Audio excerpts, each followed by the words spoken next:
This free step-by-step video comes to you directly from Haynes, creators of the world's best repair manuals.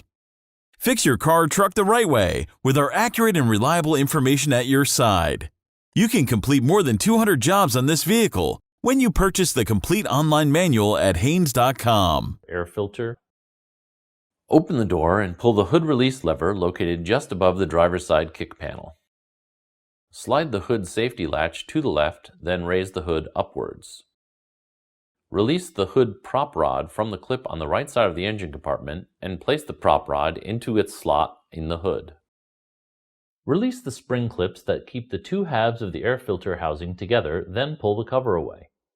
Noting how the filter is installed, remove the air filter element from the housing.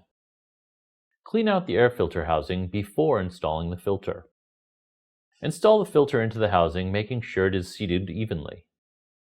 Install the filter housing cover to the housing, making sure the tabs are inserted into the slots in the housing, then lock it into place by rotating the retaining clips.